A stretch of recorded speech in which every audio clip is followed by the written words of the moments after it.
Hello and good morning or afternoon. I'm Jeff Clark, and today I'll be presenting Crossing the Bar by Lord Alfred Tennyson. So, a bit about the author.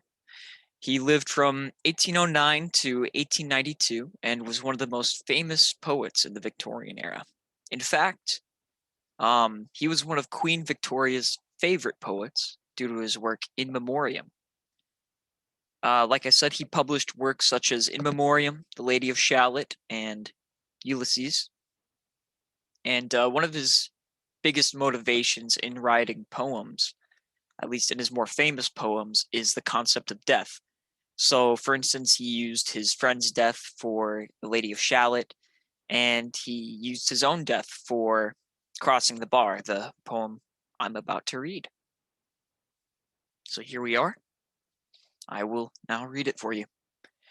Sunset and evening star, and one clear call for me. And may there be no moaning of the bar when I put out to sea, but such a tide as moving seems asleep, too full for sound and foam, when that which drew from out the boundless deep turns again home. Twilight and evening bell, and after that the dark, and may there be no sadness of farewell when I embark. For though from out are born of time and place the flood may bear me far, I hope to see my pilot face to face when I cross the bar. So the literal interpretation of this could be a sailor noticing a star once dusk hits or right after sunset, which implies that the weather is clear for sailing, and he could be a aspiring sailor or a passionate sailor, and one clear call to me could be him, his passion calling to him and him wanting to get back out into the ocean, out where he belongs. Um, he also mentions that the sailor hopes that there will be no moaning of the bar. The bar in this case meaning sandbar, and moaning infers that the sandbar would be disturbed, and the sailor does not want that. So he hopes that the beginning of his voyage is peaceful. In the second stanza, the sailor talks about the tides, and he pretty much states that he wants it to be high tide so that he's able to sail straight over the sandbar rather than crashing into and disturbing the sandbar. Um, when that which drew from out the boundless deep alludes to the ocean, and the next line returns again home, implies that the sailor's true home again is in the sea. Uh, the evening bell alludes to a church bell ringing for evening mass, which is approximately around 6 to 7 p.m. Uh, this kind of gives a general time frame. It was just kind of an interesting little detail that I picked out. Let there be no sadness once the sailor sails away, and the sailor is going to go far away. It's implied the entire poem that the sailor is going to some faraway place to meet this pilot. So, moving on, this right here is a sandbar. Um, Oftentimes in coastal regions, you'll find boats getting trapped on sandbars because tide is too low. And so that's why the poet is wishing for high tide. So his boat does not end up like that one. So let's get into the first stanza. Line 1, sunset and evening star. So this is a metaphor for life coming to a close. It is like your life is like the sun from dawn to dusk, and this is like the closing curtain. Your sun is setting, and there's also alliteration. This sun, set, and star. In line 2, and one clear call for me. There's more alliteration there, clear and call, and it also foreshadows religion in a way. It Someone is calling for him, and later in the poem, it is revealed to be God. But line 3, may there be no moaning of the bar. This is a metaphor for a smooth death. He doesn't want anything to be like, he doesn't want his voyage to be rocky. He doesn't want, his death to be rocky. And it's also personification. Sandbars generally don't moan. So, and then line 4, when I put out to sea, again, a metaphor for crossing into the afterlife, crossing that bar, putting out to sea, the sea being the afterlife, and putting out is dying. Now, the second stanza, line 5, but such a tide as moving seems asleep. He personifies the tide. Tides do not wake up, they don't go to sleep. And then line 6, too full for sound and foam. This just emphasizes he wants a peaceful transition to death. Like I said earlier, he wants it to be high tide so that he does not crash into that sandbar, so that he can just float over the sandbar and have a nice and peaceful transition. Line 7, when that which drew from out the boundless deep,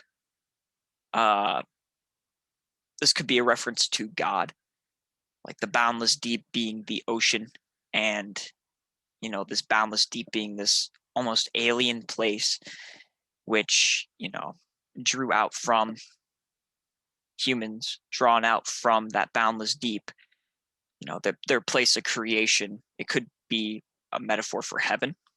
And then line 8 turns again home.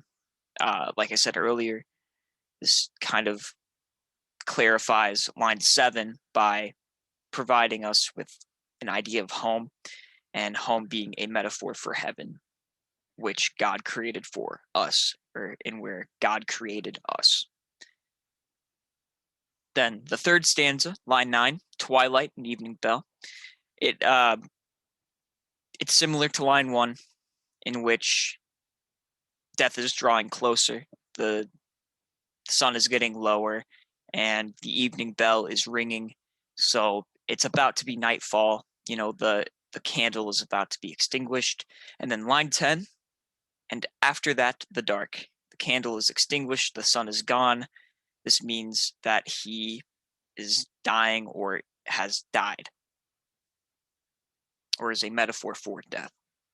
And then line 11, may there be no sadness of farewell. The author emphasizes that there be no sadness in death. Farewell, implying that he is in fact dying.